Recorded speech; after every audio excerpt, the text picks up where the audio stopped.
सबके मन में सवाल कितने लोग थे। दावे 3 लाख 5 लाख तक किए जा रहे हैं, लेकिन क्या है सच्चाई? हनुमान बेनीवाल की एसआई भर्ती रद्द और आरपीएससी के पुनर्गठन सहित कई अहम मुद्दों को लेकर कल जयपुर में एक बड़ी रैली का आयोजन किया गया। इस रैली के दौरान हनुमान बेनीवाल ने सरकार को घेरा, प्रधानमंत्री नरेंद्र मोदी को घेरा और पूर्ववर्ती कांग्रेस सरकार को भी घेरा। यहीं नहीं रुके, रेवत राम डांगा और बाड़मेर सांसद उमेदराम बेनीवाल सहित कांग्रेस को भी चपेटे में लिया। अब हनुमान बेनीवाल की इस सफल रैली को लेकर क्या है मायने? क्या हनुमान बेनीवाल जो कि 20 दिन पहले तक 1000 आदमियों की भीड़ के लिए भी यहां पर एक तरीके से तरस रहे थे, क्योंकि उस दौरान हनुमान बेनीवाल का बयान भी सामने आता है कि कहां चले गए युवा, जब मैं यहां पर लगातार धरने में मौजूद हूं लेकिन लोग नहीं पहुंच रहे, जबकि हनुमान बेनीवाल के एक आह्वान पर हजारों की तादाद में लोग पहुंचे। सर्वे रिपोर्ट के अनुसार 35 से 40 हजार लोग पहुंचे थे जयपुर। हनुमान बेनीवाल के समर्थन में इस रैली में 35 से 40 हजार लोग पहुंचे थे। राष्ट्रीय लोकतांत्रिक पार्टी के प्रमुख हनुमान बेनीवाल ने प्रधानमंत्री नरेंद्र मोदी और भाजपा पर निशाना साधा। उन्होंने कहा, देश के नौजवान ऑपरेशन सिंदूर चाहता था, वह बहुत जरूरी था, लेकिन ऑपरेशन सिंदूर में वह आतंकी कैंप क्यों छोड़ दिए जिनका ध्वस्त करना जरूरी था? ऐसे आतंकी कैंप जिनको ध्वस्त करना जरूरी था, उन्हें आखिर क्यों छोड़ा गया? अपने पीओके पर कब्जा क्यों नहीं कहा? हनुमान बेनीवाल ने सीधे मंच से कहा कि आपने वो आतंकी ठिकाने क्यों छोड़ दिए जिन्हें ध्वस्त करना जरूरी था, और अगर हम पीओके पर कब्जा कर सकते थे तो पीओके पर कब्जा क्यों नहीं किया? आप भी हमें कमेंट के माध्यम से जरूर बताएं कि पीओके पर इंडिया का कब्जा होना चाहिए या नहीं, और इस दौर में युद्ध क्या जरूरी है।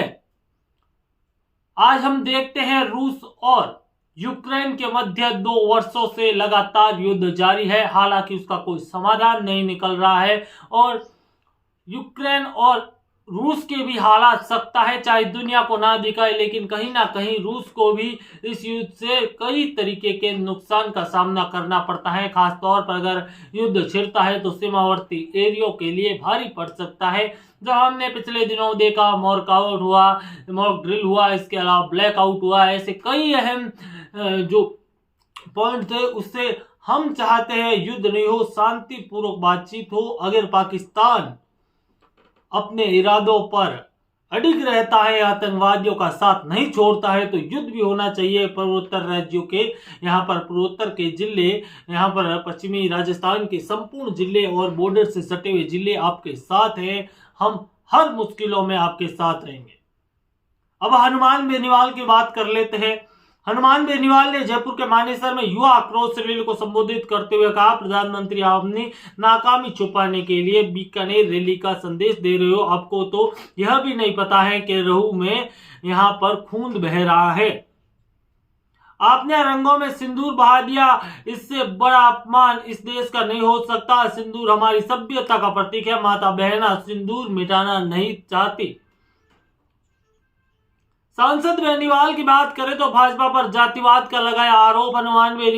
सांसद हनुमान बेनीवाल ने भाजपा के तमाम नेताओं को सड़कों पर बात की थी कि एसआई भर्ती अंदर घोटाला हुआ है, अगर सत्ता में आए तो एसआई भर्ती रद्द करेंगे, सीबीआई जांच करेंगे, आरपीएससी का पुनर्गठन करेंगे, सभी भर्तियों पर आयोग बैठाएंगे, बड़े मगरमच्छों को पकड़कर जेल में सलाखों के भीतर उठाएंगे। पीएम मोदी का निर्णय, सवाल और जवाब किए। एसआई भर्ती परीक्षा रद्द को लेकर आश्वासन दे सरकार से की मांग, सरकार को दी चेतावनी। मंत्री की पोती नकल करते पकड़े जाने पर जवाब भी मांगा हनुमान बेनीवाल ने। तो दोस्तों, हनुमान बेनीवाल के भाषण में मोटे तौर पर कहीं ना कहीं एक आरएलपी की रैली की झलक नजर आती है। यहाँ पर एसआई भर्ती रद्द को लेकर जो मांग की गई थी वो काफी महत्वपूर्ण थी, और देखते हैं आज इसका नतीजा भी आना है। जुड़े रहे हमारे साथ, जैसे ही एसआई भर्ती को लेकर कोई बड़ा नतीजा सामने आता है हम आपके सामने अपडेट लेकर हाजिर हो जाएंगे। जुड़े रहे हमारे साथ ऐसे ही वीडियो के लिए। धन्यवाद। जय हिंद, वंदे मातरम।